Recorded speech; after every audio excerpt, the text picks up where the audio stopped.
빌립보서 4장 1절에서 23절 말씀 함께 읽었습니다. 빌립보서 마지막 장이죠.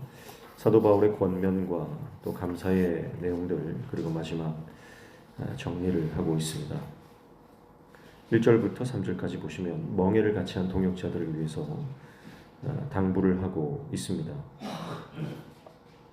2절에 보면 내가 유오디아를 권하고 순두개를 권하노니 주 안에서 같은 마음을 품으라, 이렇게 말씀하고 있어요. 교회 안에 그 유오디아와 순두개 이름을 거명하면서 그들이 하나 될 것을 요청하고 있습니다. 이것은 아마 그들이 빌립보 교회 안에서 약간의 다툼 혹은 어떤 경쟁 구도가 되어 있었다는 것을 추측해 볼 수가 있겠죠. 빌립보 교회는 어떤 교회입니까? 사도 바울이 오늘 1절에도 나오지만 정말 사랑하는 교회, 사모하는 교회, 기쁨이고 면류가 아닌 그런 교회라고 합니다. 그렇게 사도 바울에게 큰 기쁨을 주고 또 하나님께서 기뻐하시는 그런 귀한 교회였지만 그 안에도 약간의 문제가 있었다는 거죠. 그럼 우리가 신앙생활을 하다 보면 나와 의견이 맞지 않는 사람과 분열될 때가 있고 또 다툼이 생길 때가 있습니다. 그러다 보면 이제 파가 나누어지고 또 경쟁 구도가 생길 수가 있어요. 그것은 이제 하나님 보실 때에 선하지 않은 그런 모습이죠. 그래서 사도 바울은 지금 하나님의 일을 열심히 하고 주의 일을 잘 감당하는 것 좋지만 그것이 다른 사람과 비교가 되거나 경쟁이 되어서는 안 된다, 그렇게 말하고 있는 것이죠. 그래서 화해를 촉구하고 있습니다. 복음 안에서 동역자의 자세를 가지고 한 가족임을 기억하라는 것이죠. 그래서 안팎으로 고난이 있지만 우리가 주 안에서 굳게 서고 그리고 하나 되는 것, 그것이 하나님의 뜻인 줄로 믿습니다. 그래서 마지막 이제 실명을 거론하면서 그들이 화해할 것을 요청하는 것은 사도 바울의 이 단단한 어떤 의지, 그것이 반영된 것이다, 이렇게 볼 수가 있겠습니다. 4절에 보니까 주 안에서 항상 기뻐하라, 내가 다시 말하노니 기뻐하라, 그렇게 말씀하죠. 기쁨이 계속해서 반복됩니다. 주 안에서 기뻐하라. 여러분, 우리가 주님 안에 있을 때 주님께서 주시는 놀라운 기쁨, 또 희락, 평안과 감사, 그것이 넘치게 되는 줄로 믿습니다. 그래서 세상의 기쁨을 취하지 말고 주님이 주시는 기쁨을 취하라는 거예요. 또 5절에 너희 관용을 모든 사람에게 알게 하라, 주께서 가까우시니라, 이렇게 말씀합니다. 너희 관용을 모든 사람에게 알게 하라, 이렇게 말하는 거죠. 그러니까 시련 속에서도 기뻐하고 모든 사람에게 하나님의 마음, 하나님의 그 자비로 모든 사람들을 대하라고 말씀하고 있습니다. 주님이 곧 오실 것이다. 그것이 우리가 기뻐하고 또 모든 사람들에게 관용을 베풀어야 될 이유다, 이렇게 말씀하고 있습니다. 자, 이렇게 살아갈 수 있게 하는 원동력, 근거가 어디 있냐면 바로 6절이죠. 아무것도 염려하지 말고 다만 모든 일에 기도와 간구로 너희 구할 것을 감사함으로 하나님께 아뢰라. 그래서 우리가 기도할 때 하나님께서 원하시는 복음에 합당한 삶을 살아갈 수 있다는 것입니다. 기도해야 우리가 주님의 뜻을 이룰 수 있고요. 기도해야 기뻐할 수 있고 기도해야 우리가 모든 사람들에게 하나님의 마음으로 다가갈 수 있는 것입니다. 7절에 그리하면 모든 지각에 뛰어난 하나님의 평강이 그리스도 예수 안에서 너희 마음과 생각을 지키시리라, 이렇게 말씀하죠. 그래서 어떤 일이든지 염려를 선택하지 말고요, 기도하라는 것입니다. 감사로 하나님께 아뢰라는 것이죠. 그러면 하나님이 반드시 응답하신다. 반드시 우리 가운데 응답하시는데 그 응답이 우리 안에 평강으로 다가오게 되는 것을 말씀하고 있습니다. 자, 이것은 우리가 하나님 앞에 기도할 때 하나님의 능력을 제한하지 말아야 하는 것을 생각할 수 있습니다. 여러분, 하나님은 모든 지각에 뛰어나신 분이고요. 어떤 기도를 하든 우리가 감사함으로 하나님께 아뢰면 하나님은 반드시 응답하신다는 거죠. 여러분, 우리가 믿음으로 기도할 때 하나님의 능력을 제한하지 말고 하나님께서 어떤 일을 행하실지 기대하며 우리가 기도하며 나아가야 하는 것입니다. 믿음의 기도는 복음에 합당한 삶을 가능하게 하는 능력입니다.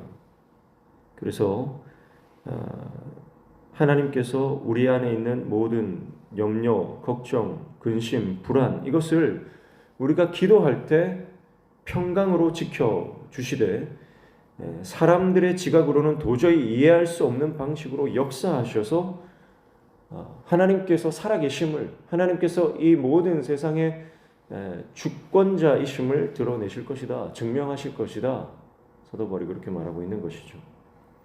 사랑하는 성도 여러분, 오늘 우리가 어떠한 일을 만나도 기쁨으로 감사로 하나님 앞에 기도하시기를 축복합니다. 그러면 하나님의 능력이 우리 삶을 붙드시고 우리 안에 하늘의 평강으로 채우실 줄로 믿습니다. 그래서 필요하시면 상황을 변하게 하실 것이고요.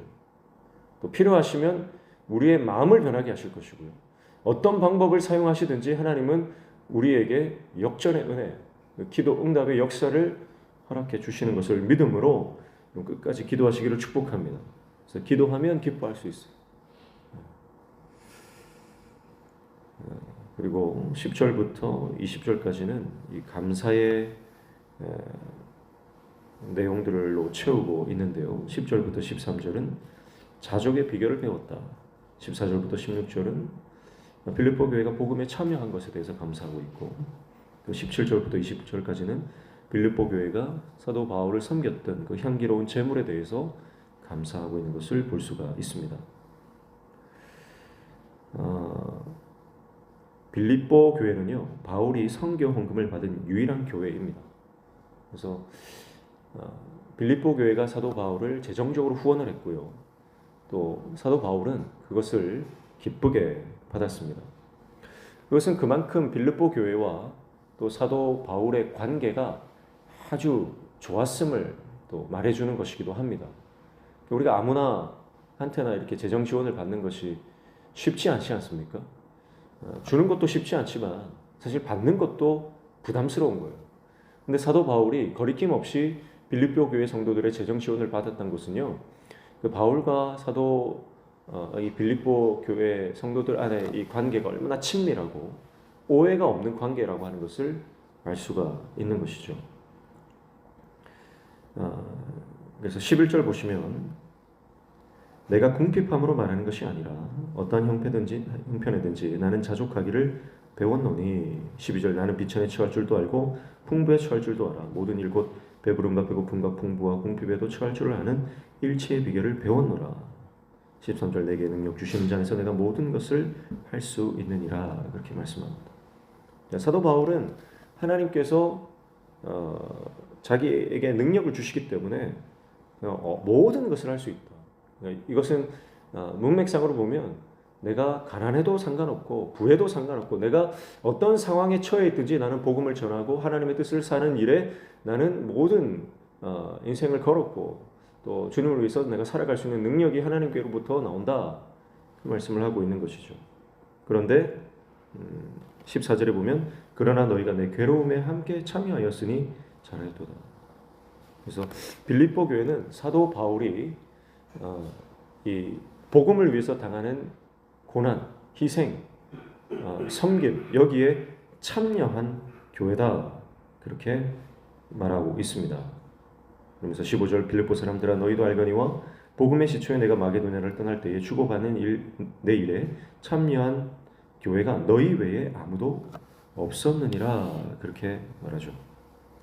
자, 사도 바울은 빌립보 교회가 자신에게 헌금한 것에 대해서 아주 감사하면서 그것이 얼마나 큰 힘이 되었는지 그것을 숨김없이 말하고 있습니다.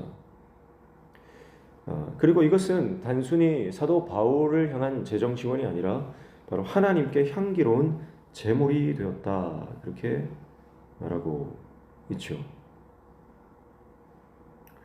그래서 16절 보시면 데살로니가 있을 때에도 너희가 한 번뿐 아니라 두 번이나 나의 쓸 것을 보내었도다. 그래서 18절 하반절에 보니까 이는 받으실 만한 향기로운 제물이요 하나님을 기쁘시게 한 것이라, 이렇게 말합니다. 자, 여러분, 주님의 나라를 위해서 또 복음 전도를 위해서 하나님께 드리는 것을 하나님께서는 기뻐하시는 줄로 믿습니다. 향기로운 제물이다, 그렇게 말하죠. 그리고 우리가 주님을 위해서 쓰면 19절에 뭐라고 말씀하죠?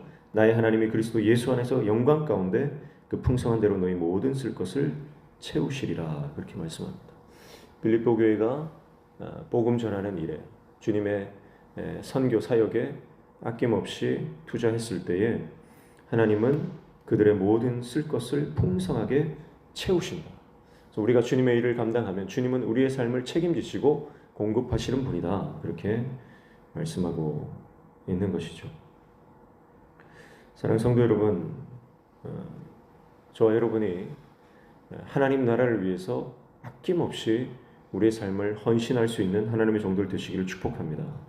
우리가 주님을 위해서 일하고 주님을 위해서 헌신하고 주님을 위해서 우리가 아낌없이 드릴 때 하나님은 우리의 가정에 풍성하게 채우시는 은혜, 또 우리 자녀들을 지키시고 보호하시는 은혜, 또 우리의 삶 가운데 필요한 모든 것들이 하나님의 때에 하나님의 방법으로 채워지는 놀라운 은혜를 허락해 주실 줄로 믿습니다. 그러면서 21절부터 23절까지 이제 마지막 끝 인사로 빌립보서를 마무리하고 있습니다. 사랑하는 성도 여러분, 우리는 돈의 시대를 살아가고 있죠. 만몬의 시대를 살아가고 있습니다. 많은 사람들이 돈을 신으로 섬기고 또 물량주의, 이 숫자를 가장 중요시하는 시대에 우리는 살아가고 있습니다. 그러나 사도 바울이 오늘 고백하죠. 나는 자족하기를 배웠다. 나는 자족하기를 배웠다. 어떤 형편에든지 주님으로 인해서 만족하고 주님 한 분 때문에 충만한 삶을 살아가고 있다, 그렇게 말씀하고 있습니다. 주님 때문에 부족한 것이 없는 삶, 하나님의 은혜 때문에 더 이상 나에게 필요한 것이 없는 그런 자족하는 인생을 살아가는 것이 바로 사도 바울의 삶이다라고 하는 것입니다.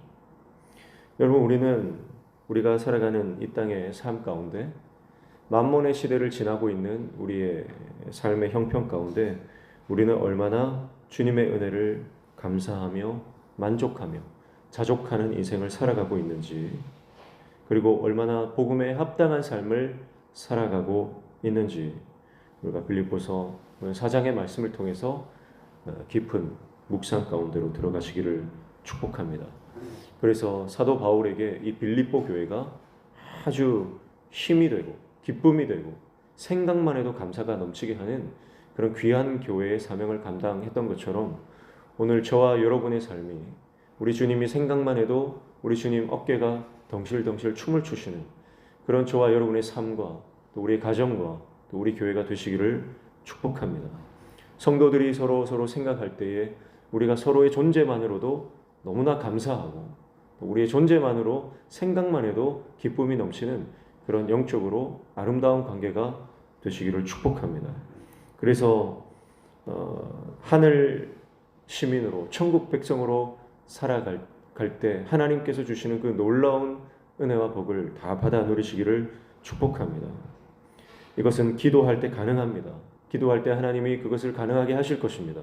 믿음으로 기도할 때 인간의 생각과 상상을 초월하시는 하나님의 능력을 우리 인생 가운데, 우리 삶 가운데 허락해 주실 줄로 믿습니다. 하나님의 능력을 제한하지 마시고요. 하나님의 능력을 내 생각 안에 가두지 마시고 모든 지각 위에 뛰어나신 그 하나님의 능력을 바라보심으로 여러분 우리 삶 가운데 그 능력을 날마다 경험하고 체험하며 나아가는 하나님의 사람 다 되시기를 주님의 이름으로 축복합니다. 기도하겠습니다. 하나님 아버지,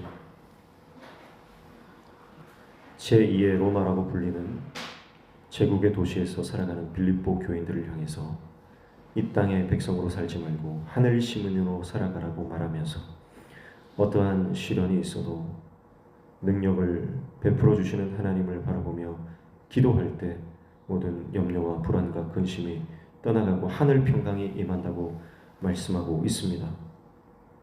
주님 은혜로만 충만한, 주님 은혜로만 만족한, 주님 은혜로만 기뻐하고 감사하는 인생 되게 도와 주시옵소서. 그리고 우리의 삶이 하나님의 기쁨이 되고 모든 성도들에게 감사의 제목이 되는 복된 인생이 되도록 우리를 붙들어 주시옵소서. 오늘 이 아침에도 주님 말씀 붙잡고 기도할 때 우리 기도에 응답하여 주시며 우리 삶의 모든 막힌 문들이 열려진 형통의 은혜 허락하여 주시옵소서. 예수님의 이름으로 기도하옵나이다. 아멘.